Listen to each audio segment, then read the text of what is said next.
our topic for today is about consumer behavior in hotel industry. And also, I am Days Zero Marate, your reporters today. So, meaning and definition of consumer behavior. First is consumer buying behavior. A buying behavior of a final consumer, both individual and households, with goods and services for personal consumption.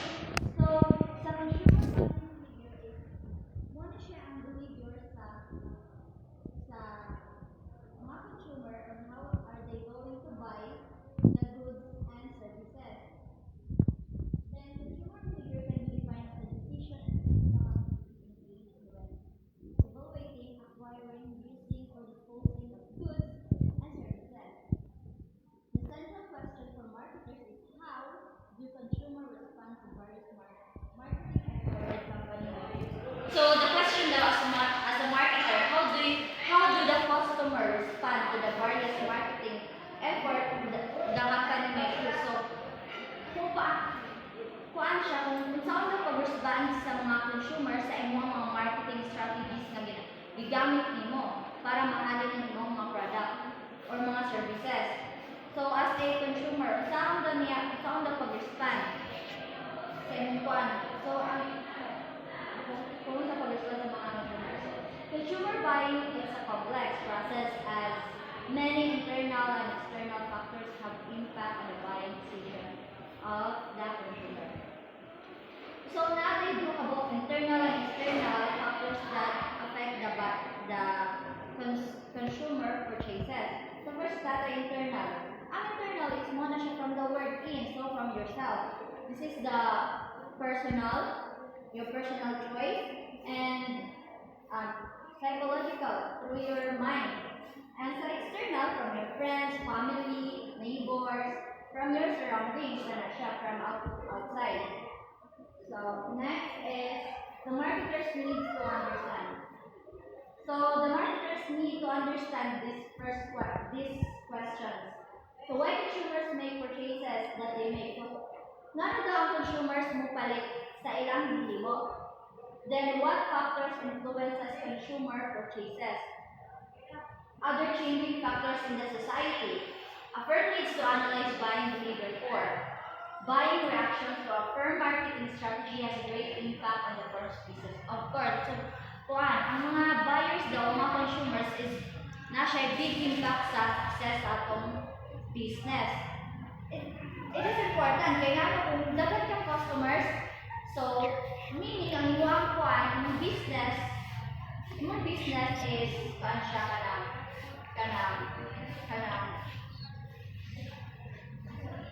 kanang high, halinan siya. So, meaning, kung halinan siya, more to success ang mga business.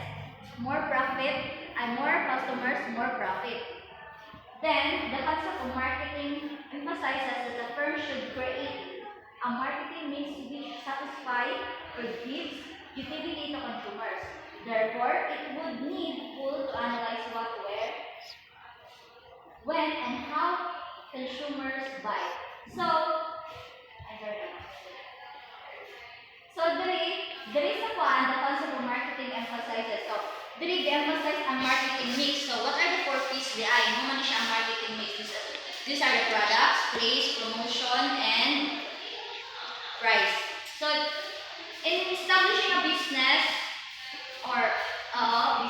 so you need to product first. Then, marketers can better predict how consumers will respond to marketing strategies. So, as a marketer, you need to understand on how the consumers, how the consumers respond or react to your marketing strategies.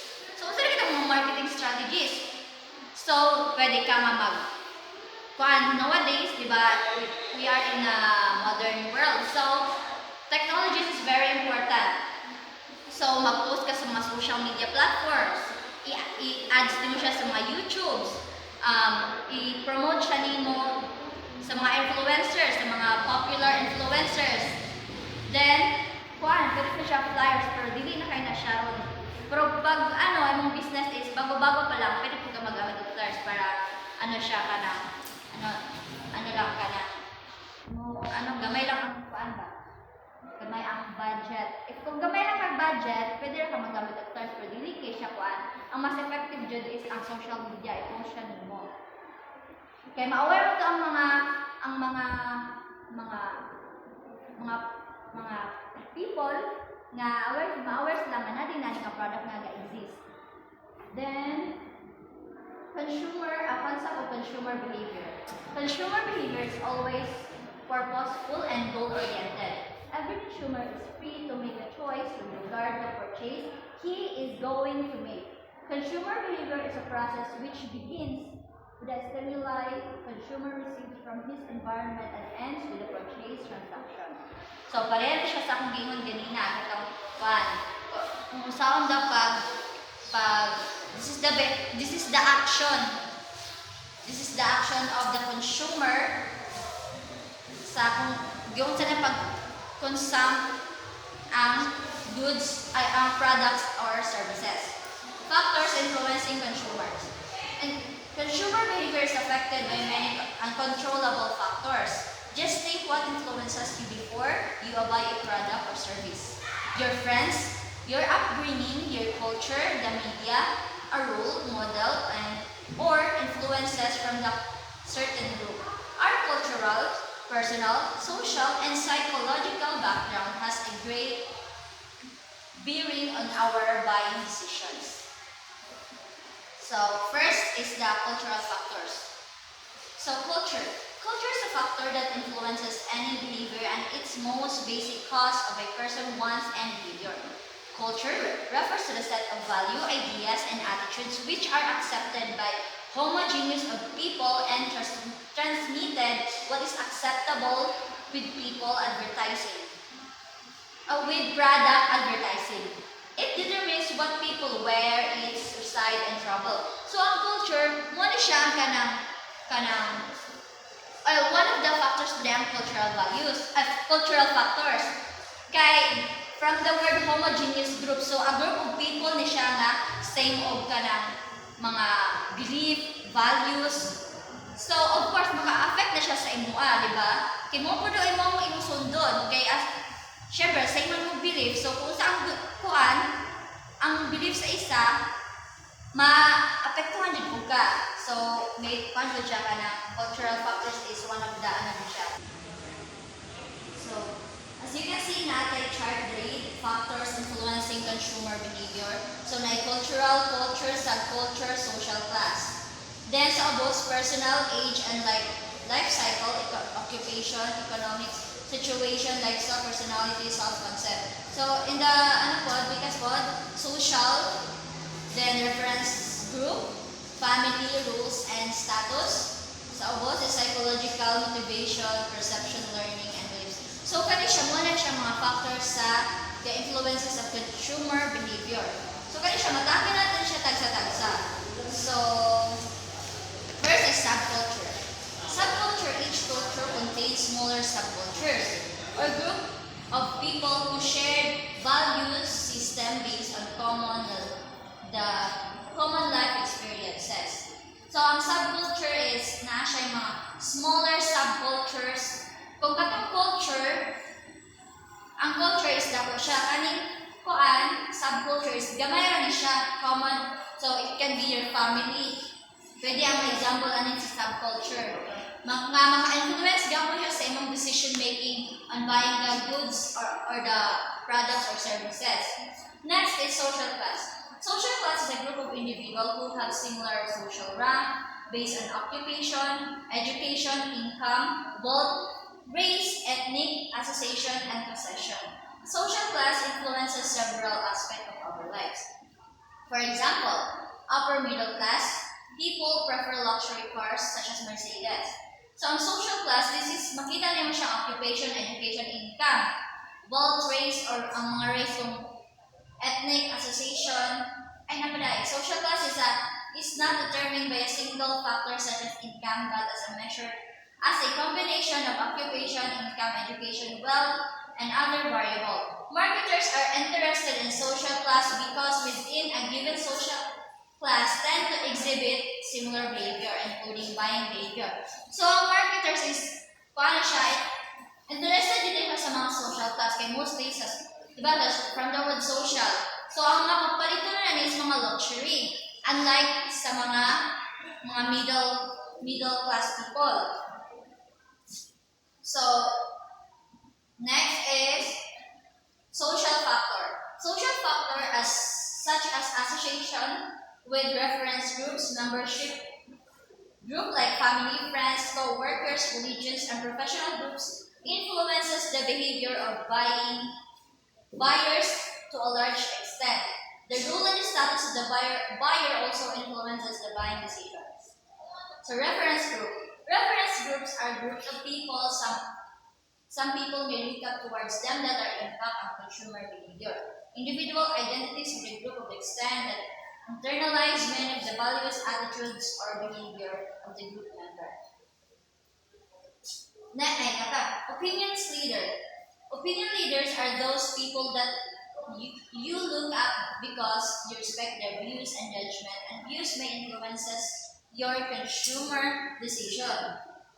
Membership groups. These groups underscore affinity marketing, which focuses on the desires of consumers that belong to various preferences. Marketers get these groups to approve a product and communicate that approve to its members. Roles and status. A person belongs to a group, family, and organization. The person's positions in each group can be defined the item of both role and status. So first, ang role. Role consists of the activities people are expected to perform according to the persons around them. So, ang role daw, muna na siya ang kanang what other people expected from you nga, imong angay buhaton. Then, society. Each rule carries a status reflecting the general street given to it by society. Rules are things you should do based on what is expected from your portion within a group. So,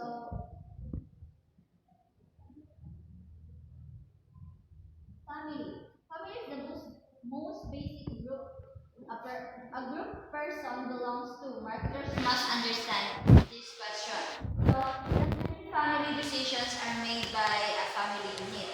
Consumer behavior starts in the family unit. Family roles and preferences are the model for children's family.